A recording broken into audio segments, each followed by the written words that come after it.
పశ్చిమాసియాలో యుద్ధం కారణంగా ప్రపంచవ్యాప్తంగా గ్యాస్ ఆయిల్ సరఫరా తీవ్రంగా దెబ్బతింటుంది. ఈ ప్రభావం మన దేశంలో స్పష్టంగా కనిపిస్తుంది.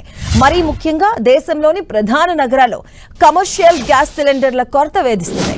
ఈ కమర్షియల్ గ్యాస్ సిలిండర్ల కొరత కారణంగా ఆతిథ్య రంగంపై తీవ్ర ప్రభావం పడుతుంది. ప్రధాన నగరాలైన హైదరాబాద్, ముంబై, ఢిల్లీ, బెంగళూరు, చెన్నైలో ఈ వార్ ఎఫెక్ట్ కనిపిస్తుంది. ఇప్పటికే ముంబై, బెంగళూరులో 20% హోటల్స్ మూతపడినట్లుగా తెలుస్తుంది. అటు తమిళనాడులోనూ దాదాపుగా 1,00,000కు పైగా హోటల్స్ మూసివేతకు సిద్ధంగా ఉన్నట్లుగా సమాచారం. ఇక వేధిస్తున్న కమర్షియల్ గ్యాస్ సిలిండర్ల కొరత కారణంగా హోటల్ నిర్వాహకులు ఈ నిర్ణయం తీసుకున్నట్టుగా సమాచారం. చిన్న మధ్యతరగతి హోటల్స్, అలాగే మెస్లు, హాస్టల్స్ సైతం ఈ మిడిల్ ఈస్ట్ వార్ ప్రభావం పడుతుంది. ఇక తెలుగు రాష్ట్రాల్లో హైదరాబాద్, విశాఖ వంటి ప్రధాన నగరాల్లోనూ ఈ సమస్య తలెత్తుతున్నట్టుగా సమాచారం. ఇక తెలంగాణలో 1.49 కోట్ల గృహ వినియోగదారులు ఉండగా నెలకు 1 కోటికి పైగా సిలిండర్లు వినియోగిస్తున్నారు. అలాగే 5 లక్షల వాణిజ్య కనెక్షన్స్ ఉండగా వినియోగం దానికి రెట్టింపు స్థాయిలో ఉంటుంది. గ్రేటర్ హైదరాబాద్ పరిధిలో 25,000కు పైగా మీడియం స్థాయి హోటల్స్, అలాగే రెస్టారెంట్స్ ఉండగా చిన్న హోటళ్లు భారీ ఎత్తునున్నాయి. ఇక మెస్లు, చిన్న రోడ్డు పక్క హోటల్స్ లెక్కలేనని ఉంటాయి. ఇక స్టార్ హోటళ్లు, క్లబ్లు, బార్ అండ్ రెస్టారెంట్స్ కూడా హైదరాబాద్ నగరంలో పెద్ద ఎత్తున కొనసాగుతున్నాయి. చిన్న హోటల్స్ రోజుకు 1 సిలిండర్, పెద్దవి 3 నుంచి 5 కమర్షియల్ సిలిండర్స్ వినియోగిస్తున్నారు.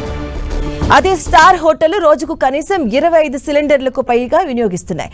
తెలుగు రాష్ట్రాల్లోని ప్రధాన నగరాలతో పాటుగా జిల్లా కేంద్రాలు, మున్సిపాలిటీలు, మండల కేంద్రాల్లోని హోటల్లో కూడా గ్యాస్ సిలిండర్ల వినియోగం పెద్ద ఎత్తునుంటుంది. ఇక రాష్ట్ర వ్యాప్తంగా లక్షలాది మంది ఉద్యోగులు, విద్యార్థులకు హోటల్ ఆహారమే ఆధారంగా ఉంటుంది. ఇక ఈ కమర్షియల్ గ్యాస్ కొరతతో ఇప్పుడు హోటల్ నిర్వాహకులు తీవ్రంగా ఇబ్బందులు పడుతున్నారు. కమర్షియల్ గ్యాస్ సిలిండర్ల సరఫరాను పూర్తిగా నిలిపివేస్తే హోటళ్లు మూతపడడమే కాకుండా లక్షలాది మందికి ఉపాధి గండిపడుతుందంటూ వాపోతున్నారు.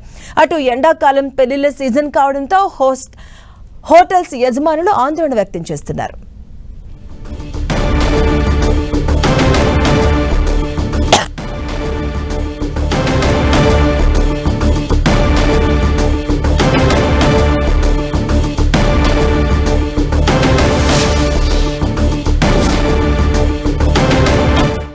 మరోవైపు గ్యాస్ కొరత కారణంగా ఎక్కడ తమకు గ్యాస్ దొరకకుండా పోతుందన్న భయంతో పలుచోట్ల గ్యాస్ ఏజెన్సీల దగ్గరకు బారులు తీరుతున్నారు పబ్లిక్. దేశవ్యాప్తంగా ఇదే పరిస్థితి కనిపిస్తుంది.